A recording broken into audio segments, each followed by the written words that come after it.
الحمد لله نحمده ونستعينه ونستغفره ونؤمن به ونتوكل عليه ونعوذ بالله من شرور أنفسنا ومن سيئات أعمالنا من يهده الله فلا مضل له ومن يضلله فلا هادي له ونشهد أن لا إله إلا الله وحده لا شريك له ونشهد أن سيدنا ومولانا محمدا عبده ورسوله أما بعد فأعوذ بالله من الشيطان الرجيم بسم الله الرحمن الرحيم ولا تحسبن الذين قتلوا في سبيل الله أمواتا بل أحياء عند ربهم يرزقون صدق الله مولانا العظيم قال الله تعالى في القرآن المجيد والفرقان الحميد إن الله وملائكته يصلون على النبي يا أيها الذين آمنوا صلوا عليه وسلموا تسليما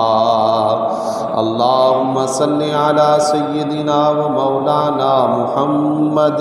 وعلى آل سيدنا ومولانا محمد وبارك وسلم وصل عليه الصلاة والسلام عليك يا سيدي يا رسول الله الصلاة والسلام عليك يا سيدي يا حبيب الله الصلاة والسلام عليك يا سيدي يا رحمة للعالمين وعلى آلك وأصحابك يا خاتم النبيين محبت سے پڑھیے مولایا صلی وسلم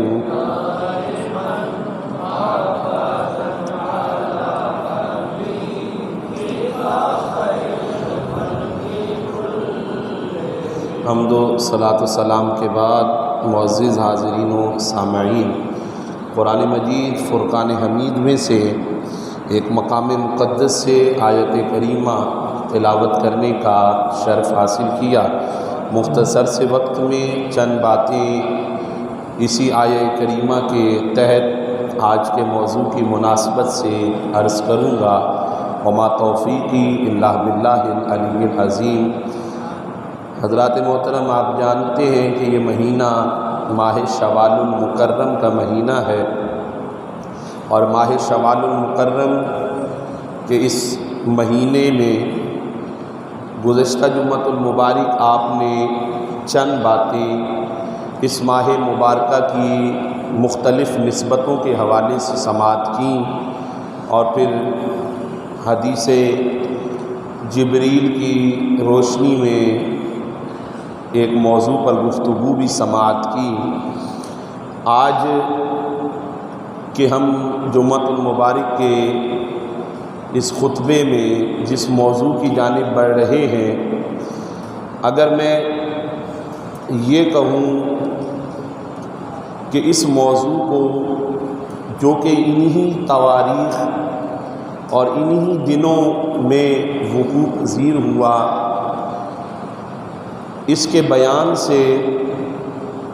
اس کو سننے کے بعد تقویت ملتی ہے اس معاملے کو، اس ماجرے کو اور اس موضوع کو، جو کہ حالیہ دنوں میں امت مسلمہ کے حوالے سے اور پھر بالخصوص فلسطین کے ہمارے مظلوم مسلمان بہنوں اور بھائیوں اور ان بچوں کے حوالے سے جس کرب میں اور جس دکھ میں آج پوری امت مسلمہ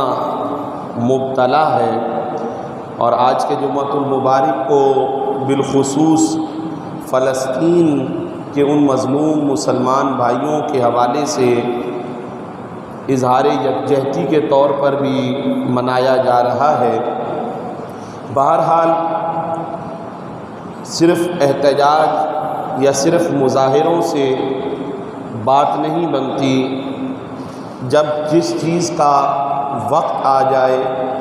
تو وہاں عملی طور پر ٹھوس اقدامات اٹھانے پڑتے ہیں، اور یہ مسلم امہ کہ ان حکمرانوں کا فرض بنتا ہے کہ جنہیں اللہ تبارک و تعالی نے یہ منصب، یہ عہدہ عطا فرمایا ہے کہ وہ جذبہ جہاد کی طرف ترغیب دیتے ہوئے اجتماعی طور پر امت مسلمہ کو اس جانب راغب کرے۔ آج کے موضوع کی مناسبت اسی موضوع پر تقویت اس لیے دے گی کہ یہی سارا جذبہ، جس جذبے کی آج ضرورت ہے، یہی وہ جذبہ تھا جو آج مفقود ہو چکا ہے، آج ختم ہوتا جا رہا ہے، اور جسے ایک منظم سازش کے ساتھ ختم کیا گیا ہے، اور وہ جذبہ مسلمانوں کا جذبہ جہاد ہے۔ وہ جذبہ مسلمانوں کا اللہ اور اس کے رسول کی ذات پر توکل اور بھروسہ ہے کہ جو بدر کے میدان سے بھی ملتا ہے، جو احد کے معرکے سے بھی ملتا ہے، اور جو ہمیں خیبر کے واقعے سے بھی ملتا ہے، حنین خندق کے واقعے سے بھی ملتا ہے، اور پھر تاریخ اسلام کو اگر ہم اٹھاتے چلے آئیں تو ہر دور میں، ہر معرکے میں ہمیں یہ جذبہ نظر آتا ہے۔ کہیں ہمیں سیدنا فاروق اعظم رضی اللہ تعالی عنہ کی صورت میں بیت المقدس کو فتح کرنے کی صورت میں نظر آتا ہے، اور کہیں ہمیں اندلس کا محاذ نظر آتا ہے، کہیں ہمیں گھوڑے دریاؤں میں دوڑانے کے وہ جذبے نظر آتے ہیں، کہیں ہمیں طارق بن زیاد نظر آتے ہیں، کہیں ہمیں کشتیاں جلا دینے کی بات نظر آتی ہے، کہیں ہمیں سلطان صلاح الدین ایوبی کا وہ عظیم مشن اور وہ عظیم کارنامہ نظر آتا ہے کہ جس سلطان صلاح الدین ایوبی نے پوری عمر حج نہیں کیا، پیسے جوڑے لیکن وہ جہاد میں صرف کیے، اور پھر ایک ہی آرزو اس کے دل میں مچلی، اور وہ مچلتی رہی کہ کاش کوئی ایسا دن آئے کہ سلطان صلاح الدین ایوبی یہی سوچتا کہ میں بیت المقدس کو فتح کروں، میں بیت المقدس کو فتح کروں، اور پھر وہ جذبہ تھا، اور وہ ایک امنگ تھی، اور وہ ایک تڑپ تھی کہ پھر سلطان صلاح الدین ایوبی نے مسلسل محنت جاری رکھتے ہوئے آخر کار بیت المقدس کو تعداد میں کم ہوتے ہوئے بھی پھر بھی ان لاکھوں سے جو ہے وہ آزاد کروا کے دنیا کو پیغام دیا تھا۔ پھر وہ جذبہ جہاد اور وہ جذبہ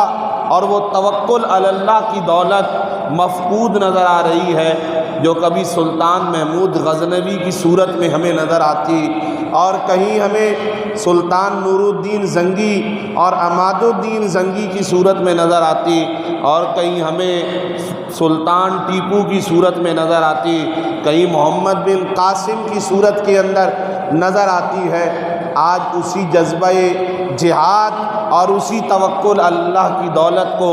پھر سے اس سبق کو دہرانے کی ضرورت ہے، پھر سے وہ فضائے بدر کا نقشہ پیدا کرنے کی ضرورت ہے، پھر سے احد کے معرکے سے جو سبق ملا ہے اس سبق کو حاصل کرنے کی ضرورت ہے۔ اللہ اکبر حضرات ذی وقار، آئیے آگے بڑھتے ہیں۔ آج فلسطین کے وہ مظلوم مسلمان، وہ مسلمان بھائی، وہ ہماری بہنیں، وہ ہماری بیٹیاں، وہ ہمارے بچے، وہ معصوم، وہ یہ آوازیں دے رہے ہیں، وہ آواز دے کے پکار رہے ہیں، کوئی سلطان صلاح الدین ایوبی کا جانشین نہیں اس امت مسلمہ کے اندر، کوئی سلطان صلاح الدین ایوبی جیسا نہیں اس پوری امت کے اندر، کہاں ہیں وہ مسلمان جو سلطان صلاح الدین ایوبی کے وارث اور نائب اور جانشین؟ کہاں ہیں وہ؟ لیکن افسوس کے سوا کچھ سامنے نظر نہیں آتا، مذمت کے بیان کے سوا کچھ سامنے نظر نہیں آتا، اجلاسوں پہ اور اس پر ایک معمولی اکتفا کرنے کے سوا کچھ نظر نہیں آتا ہے۔ آج وہ فلسطین کی سرزمین دعائی دے رہی ہے کہ ہم پر تم ہماری اہمیت کو پہچانو، یاد کرو اس مسجد اقصیٰ پر اللہ کے محبوب کے قدم تشریف لائے تھے اور اللہ کے محبوب نے یہاں آ کر نماز بھی ادا فرمائی تھی، اور یہیں سے سفر معراج کی بلندی کا آغاز ہوا تھا۔ آج وہ مسجد اقصیٰ اور وہ فلسطین کی سرزمین آواز دے رہی ہے زبان حال سے کہ غور کرو مسلمانوں، تم کدھر چلے گئے ہو؟ یہ وہی مسجد اقصیٰ کی مسجد ہے اور یہ وہی سرزمین ہے جو مسلمانوں کا پہلا قبلہ اول ہے، جس کی طرف مسلمان اپنے نبی صلی اللہ علیہ وسلم کی امامت کے اندر نماز ادا کرتے رہے ہیں۔ پھر وہ فلسطین مسجد اقصیٰ کی سرزمین زبان حال سے پکار کے کہتی ہے، کہاں گئے مسلمان کہ جب حضرت فاروق اعظم اسے فتح کرتے ہیں اور پھر ان کے آنے کا انداز دیکھ کر بھی کہ ان کا غلام پیدل ہے، ان کا غلام سواری پر ہے اور وہ خود پیدل ہیں، دیکھنے والے انہیں دیکھ کے کانپ جاتے ہیں کہ یہ عمر ہے۔ کہاں ہیں وہ اس امت مسلمہ کے سرفروش مجاہد، اور کہاں ہیں جذبہ جہاد رکھنے والے اس امت مسلمہ کے وہ افراد کہ جنہیں اپنی تاریخ کیوں بھول سی گئی ہے، کہ جنہیں سلطان صلاح الدین ایوبی کا وہ درس کیوں بھول گیا ہے کہ جس نے پوری زندگی فقط ایک ہی کام اور ایک ہی مشن کے لیے گزاری ہے، اور جب کبھی کسی کونے پر کسی عیسائیوں کے جو ہے وہ فوجیوں نے مسلمانوں کو لوٹا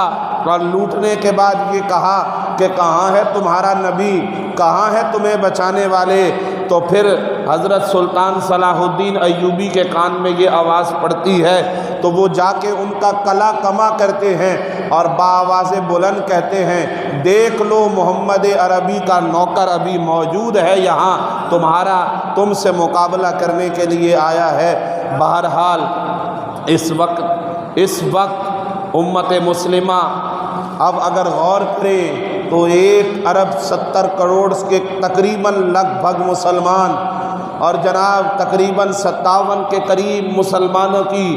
اسلامک ممالک، اسلامک کنٹریز ہیں، مسلم ممالک ہیں، اور پھر 70 لاکھ کے قریب ان کی فوج ہے، اور ایک طرف ایک یہودی ملک ہے جس کی آبادی بھی 70 لاکھ نہ ہو، جس کی فوج بھی 1.5-2 لاکھ کے قریب نہ ہو، اور پھر ان کے سامنے ہمارے مسلم حکمران یہ کہتے نظر آئیں، اور پھر پاکستان جیسے ملک کے جناب جو ہے وہ صدر مملکت یہ کہتے نظر آئیں، جی وہ بڑی طاقت رکھنے والے لوگ ہیں، ہم ان کے آگے کمزور ہیں۔ افسوس افسوس اور صد افسوس ہے 313 کا درس تم بھول گئے کہ ساز و سامان میں وہ زیادہ تھے، آلات حرب میں وہ زیادہ تھے، پیسے میں وہ زیادہ تھے، افراد میں وہ زیادہ تھے۔ یہاں 313 نے 1000 پر جو ہے وہ اللہ اور اس کے رسول کی ذات پر توکل اور بھروسہ کرتے ہوئے ان کو شکست فاش سے دوچار کیا تھا۔ احد میں بھی 3000 سامنے تھے، ادھر 1000 کا جانثاروں کا لشکر، اس میں سے بھی 300 منافق راستے میں نکل گئے تھے اور 700 رہ گئے تھے، مگر قربان جائیے ان کا عزم، ان کا حوصلہ نہ ٹوٹا تھا۔ کیوں؟ اس لیے کہ وَلَا تَهِنُوا وَلَا تَحْزَنُوا وَأَنْتُمُ الْأَعْلَوْنَ إِن كُنتُم مُؤْمِنِينَ۔ انہیں رب کا فرمان یاد تھا، اور یہ فرمان اس وقت تک کے لیے نہ تھا، یہ فرمان تو قیامت تک کے لیے ہے۔ نہ غم کھاؤ نہ سستی دکھاؤ، وَأَنْتُمُ الْأَعْلَوْنَ، تم ہی غالب رہو گے، ان کنتم مومنین، اگر تم ایمان والے ہو۔ اللہ اکبر، قربان جائیے حضرات ذی وقار۔ بہرحال آگے بڑھتے ہیں تو غزوہ احد کا وہ عظیم معرکہ اس ماہ شوال المکرم میں وقوع پذیر ہوا، اور غزوہ احد کے واقعے کو اگر ہم غور کرتے ہیں تو غزوہ احد سے پہلے بدر کا معرکہ وقوع پذیر ہوا۔ حق اور باطل اسلام اور کفر کے درمیان یہ ایک پہلی بڑی جنگ تھی جو بدر کے مارکے کی صورت میں وقوع پذیر ہوئی، اور اس کے اندر کافروں کو بڑی ذلت آمیز شکست ہوئی، باوجود کہ آلات حرب، سامان حرب، افراد ان کے پاس کثیر تھے اور مسلمانوں کے پاس ہر طریقے سے قلت تھی، افراد کی بھی اور آلات حرب اور سامان حرب کی بھی، لیکن پھر بھی ان کا بھروسہ اپنے رب اور اپنے نبی صلی اللہ علیہ وسلم کی ذات پر پختہ تھا۔ پھر بدر میں جب کافروں کو یہ ذلت آمیز شکست ہوئی تو وہ اندر ہی اندر انتقامی کارروائی کے لیے پلاننگ بناتے رہتے، منصوبے بناتے رہتے کہ کس طریقے سے ہم اپنی شکست کا بدلہ لیں، لہٰذا انہوں نے اپنی تیاری اندر شروع کر رکھی تھی۔ اور پھر جب 3 ہجری شوال المکرم کا مہینہ آیا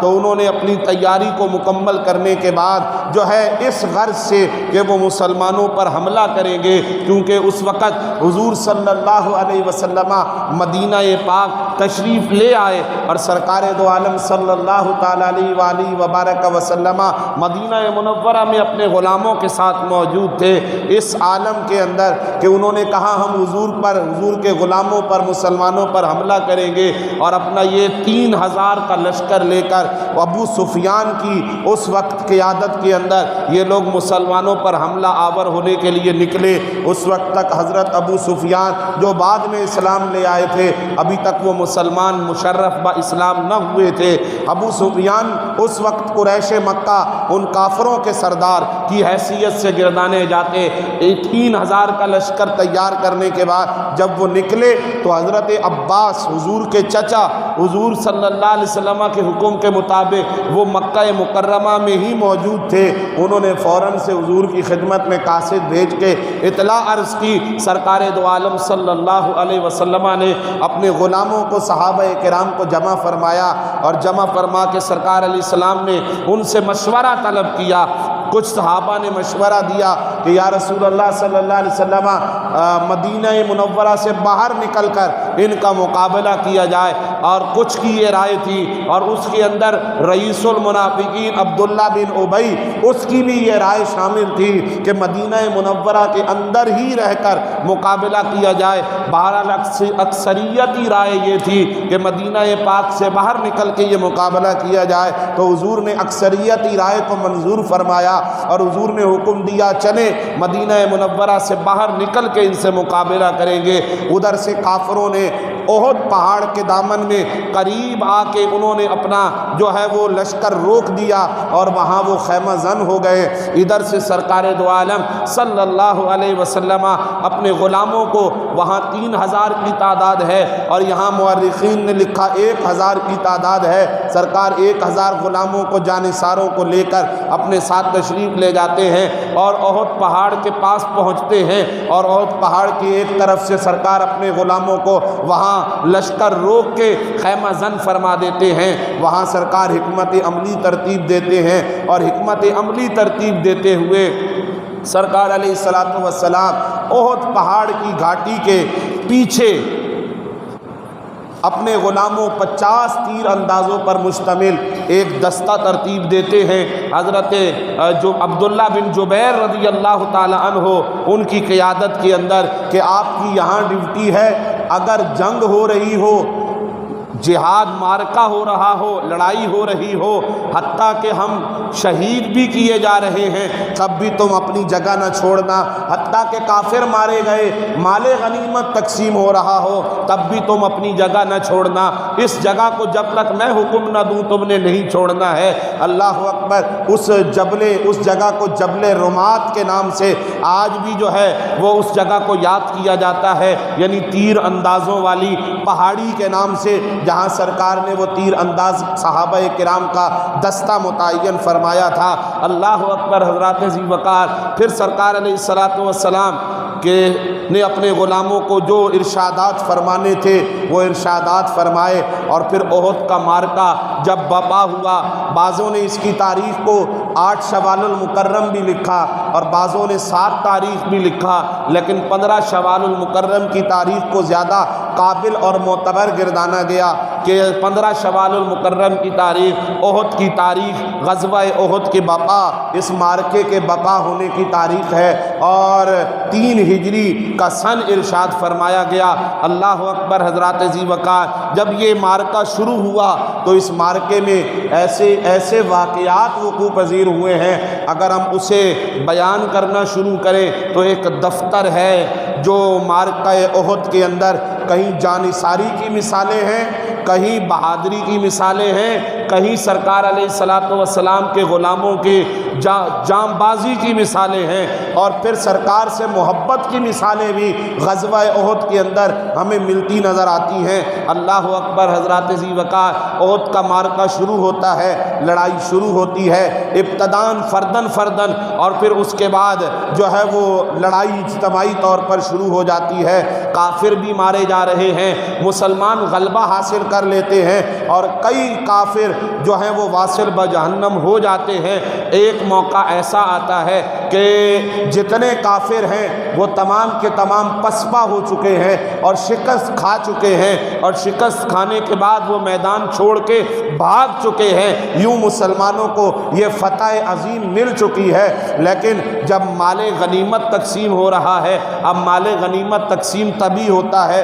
جب لڑائی کا اختتام ہو جاتا ہے۔ جب مال غنیمت تقسیم ہو رہا ہے تو مال غنیمت کی تقسیم میں اسی اثناء میں وہ جو تیر انداز دستہ تھا جسے سرکار نے گھاٹی کے پیچھے متعین فرمایا تھا کہ تم نے یہاں سے نہیں ہلنا ہے، انہوں نے آپس میں گفتگو کی کہ اب تو جو ہے وہ مارکہ ختم ہو گیا، کافر ہار چکے ہیں اور ہم جیت چکے ہیں، مال غنیمت بھی اب تو تقسیم ہو رہا ہے۔ چنانچہ انہوں نے آپس میں یہ سوچا کہ اب ہم ایسے کرتے ہیں، اب ہم بھی جاتے ہیں اور مال غنیمت میں سے اپنا حصہ حاصل کرتے ہیں۔ اللہ اکبر، اسی ہی وجہ سے جو ہے وہ ان میں سے کچھ جو صحابہ کرام تھے جو اس گھاٹی پر متعین تھے، وہ مال غنیمت لینے کے لیے یہاں جہاں حضور تشریف فرما تھے اور دیگر صحابہ کرام تھے یہاں تشریف لے آئے، اور جب یہاں آئے تو مال غنیمت کے لیے کہ ہم بھی مال غنیمت حاصل کرتے ہیں، پیچھے سے جو دشمن تو جا چکا تھا مگر دشمن کا ایک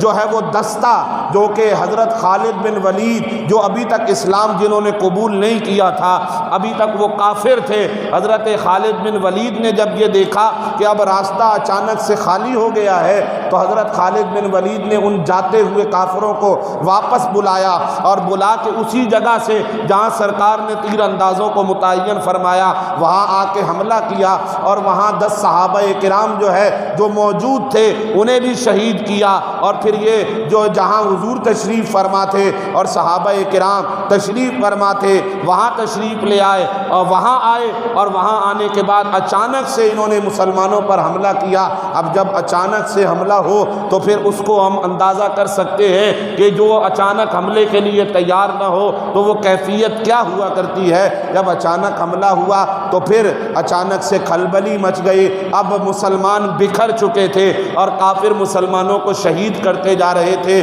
اس غزوے میں مسلمانوں کو یہ نقصان اٹھانا پڑا کہ جو ایک فتح ہو چکی تھی، پھر اس کے بعد 70 صحابہ کرام اس غزوہ احد کے اندر انہوں نے جام شہادت نوش کیا۔ اللہ اکبر حضرات ذی وقار، اس کے بعد ہمیں اس غزوہ احد کے اس مارکے کے اندر جب انہوں نے دیکھا کہ اب حملہ کرنا آسان ہے، انہوں نے حضور صلی اللہ علیہ وسلم کو جو ہے وہ نشانہ بنانے کی کوشش کی، معاذ اللہ حضور کو شہید کرنے قتل کرنے کی کوشش سے آگے بڑھے، تیروں پر تیر برسانا شروع کیے۔ اللہ اکبر، میرے مصطفیٰ کریم صلی اللہ علیہ وسلم کے پیارے صحابی حضرت مصعب بن عمیر رضی اللہ تعالی عنہ، اور قربان جائیے صحابہ کرام کی جماعت میں یہ حضرت مصعب بن عمیر وہ صحابی ہیں کہ جن کی شکل، جن کا چہرہ مبارک حضور حضور سے ملتا تھا۔ اللہ اکبر، بعض اوقات دیکھنے والے دھوکہ کھاتے تھے کہ یہ مصعب بن عمیر ہے یا محمد الرسول اللہ صلی اللہ علیہ وسلم ہے۔ اللہ اکبر، جب حضرت مصعب بن عمیر آگے مقابلے کے لیے آئے اور انہوں نے حضرت مصعب بن عمیر کو شہید کیا، اور شہید کرنے کے بعد جب انہوں نے دیکھا تو انہوں نے سمجھا انہوں نے حضور کو شہید کر دیا۔ انہوں نے یہ افواہ پھیلائی، خبر پھیلا دی کہ ہم نے تو مسلمانوں کے نبی کو شہید کر دیا ہے۔ اللہ اکبر، اسی اثنا میں حضرت ابو بکر صدیق رضی اللہ تعالیٰ عنہ، حضرت علی المرتضیٰ رضی اللہ تعالیٰ عنہ، حضرت سعد بن ابی وقاص رضی اللہ تعالیٰ عنہ، حضرت طلحہ رضی اللہ تعالیٰ عنہ، حضرت ابو دجانہ رضی اللہ تعالیٰ عنہ، یہ وہ صحابہ کرام تھے جنہوں نے حضور کے گرد دائرہ بنا لیا، اور دائرہ بنا کے حضور کو اپنے حصار کے اندر لیا اور کافروں سے مقابلہ فرماتے رہے، اور حضور کے سامنے بالکل حضرت طلحہ کھڑے ہو گئے۔ آنے والے جتنے تیر تھے وہ حضرت طلحہ اپنے سینے پر کھاتے جاتے تھے، لیکن ان کا ہاتھ تیروں سے شل ہو گیا، لیکن آپ حضور کے آگے سے ہٹے نہیں، تیر مسلسل کھاتے رہے۔ ادھر ساتھ ہی حضرت سعد بن ابی وقاص موجود تھے جو مسلسل تیر چلاتے جا رہے، اور حضور اسی اثنا کے اندر، میں قربان جاؤں، میں نے عرض کیا ایسے مناظر ملتے ہیں جو ہمیں جذبوں کے بھی ملتے ہیں اور بہادری کے بھی ملتے ہیں اور محبتوں کے بھی ملتے ہیں، اور پھر یہاں داستان غمناک بھی ملتی ہے۔ حضور نے حضرت سعد کے کندھے پر ہاتھ رکھا اور کندھے پر ہاتھ رکھ کے فرمایا، سعد چلاؤ تیر اور چلاؤ، تجھ پر میرے ماں اور باپ قربان ہو جائیں۔ اللہ اکبر، سب کہتے ہیں کہ فدا کا ابی و امی یا رسول اللہ، یا رسول اللہ آپ پر میرے ماں باپ اور قربان ہو جائیں، مگر سعد بن ابی وقاص تیرے مقدر پہ قربان جاؤں کہ رسول خدا تجھے فرماتے ہیں سعد تجھ پر میرے ماں باپ قربان جائے۔ اللہ اکبر، قربان جائیے۔ یہ باتیں ہم نے پڑھنا چھوڑ دی ہیں، یہ باتیں ہم نے اپنی نسلوں کو پڑھانا چھوڑ دی ہیں، تبھی تو جناب آج جو ہے وہ ہمیں فلسطین کا یہ حال بھی دیکھنا پڑ رہا ہے، کشمیر کا یہ حال بھی دیکھنا پڑ رہا ہے، اور پھر خاموشی کے یہ زاویے بھی ہمیں دیکھنے پڑ رہے ہیں۔ اللہ اکبر، قربان جائیے حضرات ذی وقار۔ اب آگے بڑھتے ہیں تو یہاں مقابلہ ہوا، حتیٰ کہ سرکار علیہ الصلوۃ والسلام کا روایات میں آیا کہ دانت مبارک کا ایک کنارہ تھا، سرکار علیہ السلام کے دانت مبارک کا ایک کنارہ بھی اس جو ہے وہ غزوہ احد میں جو ہے وہ اسے بھی جو ہے وہ ضرب پہنچی، اور وہ بھی جو ہے وہ کنارہ بھی شہید ہوا سرکار کے دانت مبارک، دندان مبارک میں سے۔ اور اس کے ساتھ ساتھ سرکار علیہ الصلوۃ والسلام کے پھر بے شمار صحابہ کرام، حضرت عبداللہ انصاری رضی اللہ تعالی عنہ، اس مارکے کے اندر بے شمار جو ہے وہ کافروں کو واصل بجہنم کرتے، وہ آپ بھی جام شہادت نوش فرما گئے۔ وہاں ہی ہمیں حضرت عمر بن جموح رضی اللہ تعالیٰ عنہ بھی نظر آئے، اسی طریقے سے حضرت حذیفہ بن یمان رضی اللہ تعالیٰ عنہ نظر آتے جام شہادت نوش کرنے والوں کے اندر۔ پھر ہمیں اسی مارکہ احد کے اندر حضرت حنظلہ، جنہیں غسیل الملائکہ کہا جاتا ہے، وہ حضرت حنظلہ جن کی ابھی تازی رات شادی ہوئی تھی اور رات ہی حجلہ عروسی کے اندر گئے تھے، اور ادھر سے پیغام جہاد آیا، سرکار کا حکم پہنچ گیا۔ بیوی سے پوچھا اجازت دیتی ہے؟ اس نے کہا بالکل آپ جائیے۔ حضرت حنظلہ میدان جہاد میں جس عالم میں تھے ویسے ہی میدان جہاد کے اندر دوڑے چلے آئے، اور پھر جب میدان جہاد کے اندر میدان کارزار میں آپ بہادری سے لڑتے ہوئے شہید ہو گئے، تو پھر آپ کے جسد کو، آپ کی لاش مبارک کو ڈھونڈا گیا، ملتی نہیں ہے۔ اللہ اکبر، صحابہ کرام نے عرض کی یا رسول اللہ حضرت حنظلہ کی لاش نہیں مل رہی، ان کا جسد نہیں مل رہا۔ سرکار نے آسمان کی جانب چہرہ اٹھایا اور اٹھا کے فرمایا کہ حضرت حنظلہ پر غسل فرض تھا، انہیں رب کے فرشتے آسمانوں پر لے جا کے ان کا غسل دے رہے ہیں۔ اللہ اکبر، وہ حضرت حنظلہ جبھی آپ کو غسیل الملائکہ، یعنی جنہیں ملائکہ کرام نے غسل دیا ہے، آپ کو کہا جاتا ہے۔ اللہ اکبر حضرات ذی وقار۔ پھر ہمیں اسی مارکہ احد کے اندر حضور کے پیارے چچا جان، اور وہ جو سید الشہداء بھی ہیں، وہ جو سرکار کے سگے چچا جان ہیں، وہ جنہیں سرکار نے اسد اللہ و اسد الرسول کا خطاب دیا، حضرت سیدنا امیر حمزہ رضی اللہ تعالی عنہ، آپ بھی اس مارکہ احد کے اندر شہید ہو جاتے ہیں، آپ بھی جام شہادت نوش فرماتے ہیں۔ پہلے تو بے شمار بہادری کے جوہر دکھاتے ہیں، اور بدر میں بھی حضرت مولا علی نے اور حضرت امیر حمزہ نے یہ وہ دو ہستیاں تھیں جنہوں نے کافروں کے جو ہے وہ لاشوں کی انبار لگائے تھے اور پھر باقی صحابہ نے اپنی تمام بہادری کے جوہر دکھائے تھے۔ اللہ اکبر، قربان جائیے۔ تو کافروں کو بہت زیادہ غصہ بھی تھا، اور حضرت امیر حمزہ کے حوالے سے جو ہندا تھی، ہندا اس وقت بعد میں ہندا نے بھی اسلام قبول کیا اور ان کے غلام وحشی نے بھی اسلام قبول کر لیا۔ اس وقت اسلام قبول نہیں کیا تھا تو وحشی نے، ہندا نے جو ہے وہ قسم کھائی کہ میں امیر حمزہ کا جو ہے وہ کلیجہ نکال کے چباؤں گی اور اپنا گلے کا ہار بناؤں گی۔ چنانچہ اسی مقصد کے لیے اس نے وحشی کو جو ہے وہ اس کام کے لیے خریدا اور اسے جو ہے وہ اس کام پر متعین کیا، اور اس وحشی نے جو ہے حضرت امیر حمزہ رضی اللہ تعالی عنہ جب اپنی بہادری کے جوہر دکھا رہے تھے، اچانک سے آپ کا پاؤں پسلا،